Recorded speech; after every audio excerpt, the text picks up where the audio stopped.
Hey y'all, hey, welcome back to the channel. Please like and subscribe on your way in. So in my last video, y'all could hear that Lafwell wanted me to post evidence. Where is your evidence? He asked me.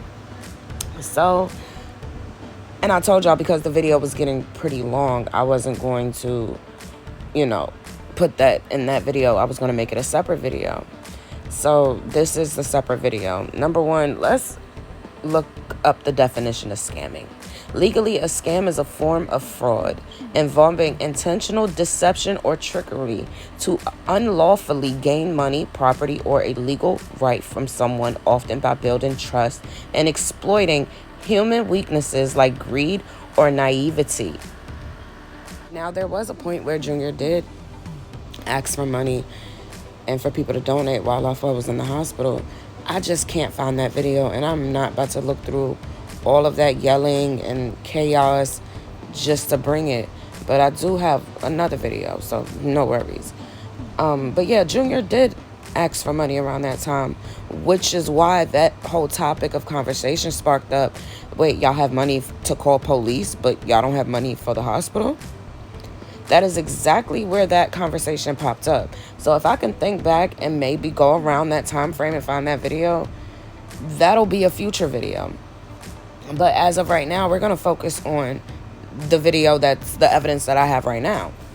And the evidence that I have right now is where he was never hit with that portrait. Shall we play the video? And the video has been slowed down so that y'all can really see that that portrait never hit his head. No. See, Jesus Christ. Jesus.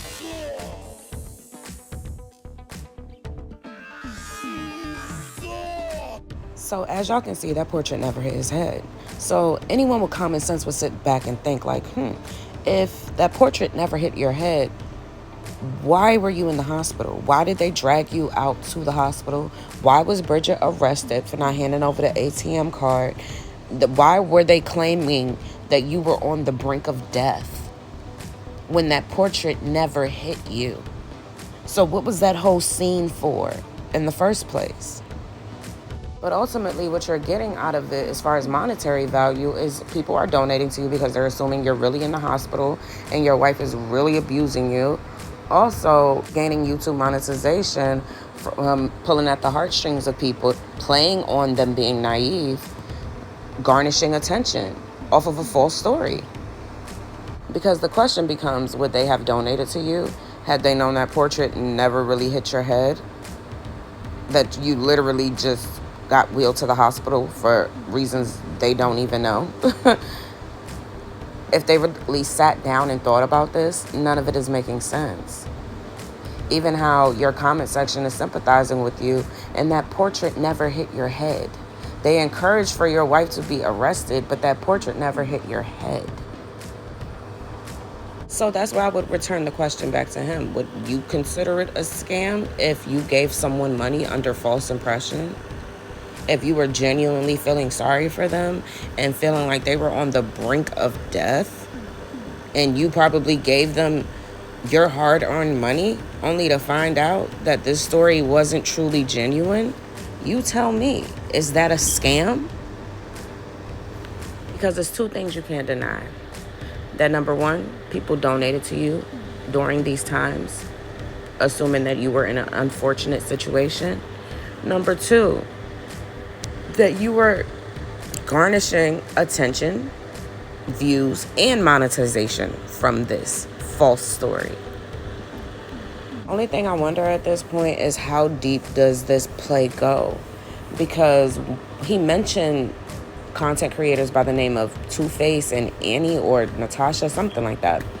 And I went searching for them and I didn't quite find any channels or anything like that. I just saw other content creators reacting to things that's been going on in their personal lives. So that made me wonder, especially when he said, okay, you're married, sir, you're married, ma, go get your husband or your wife and do the same content. So Now my mind goes to, did you and Bridget plan this so that y'all can have like a Two-Face in Natasha's situation? Or did Lafwell plan this on his own and gaslight Bridget into doing all of this so that he can garnish that same type of attention? Or is it the juju? You see, that's why none of this makes sense.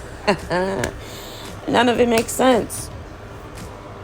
Only reason I question whether Bridget was truly a part of it is because if you had control over the script, why would you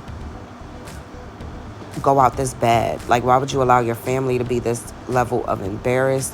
Why would you allow a houseboy to drag you outside? Like, why would you choose to be on the losing end to this capacity? Y'all could have still had y'all drama, garnished views without this level of humiliation.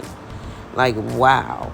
Sleeping outside for a week, or even the idea of people even thinking that you slept outside for a week is so degrading as a woman that it's like, if you did do this just for a couple thousand views, like, wow. So that's why in my mind it's like, did he go rogue and just gaslight her into the storyline? But let me say this. Before all this nonsense kicked off, they were the most beautiful couple, okay? I don't by any means think Lafwell is a terrible person.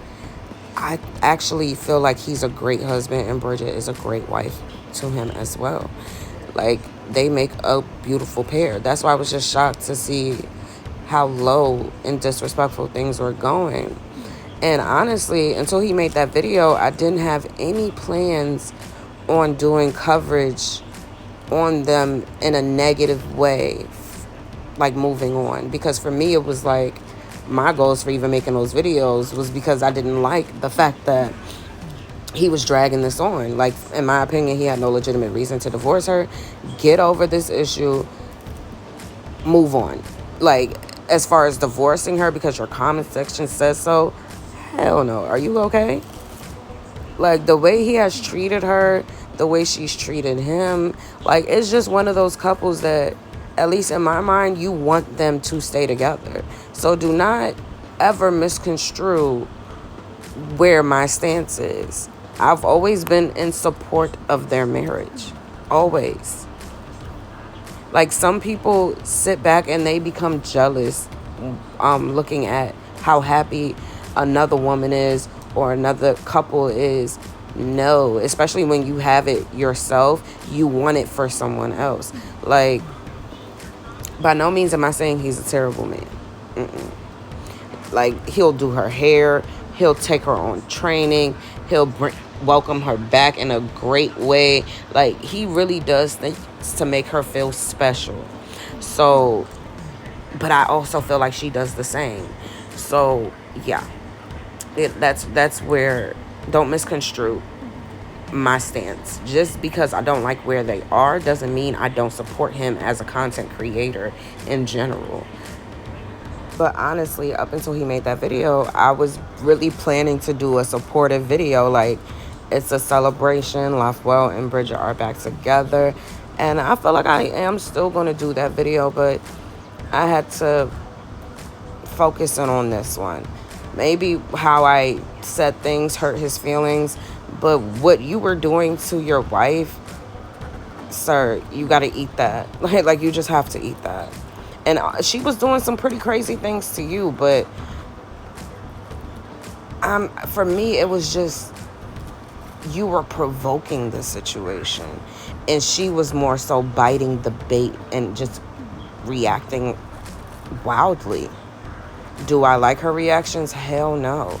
Because I feel like it would have been exposed what you were doing had she handled things a lot more calmly. You would have been exposed as to like if she never slapped you, you would have had to explain what actually took place for everyone to be where they are. Let me repeat that. Had Bridget never slapped him and was reacting so aggressively, he would have been forced to explain exactly why, after welcoming his wife home in such a grand style, that all of a sudden she's now a financial mistake and he wants a divorce from her.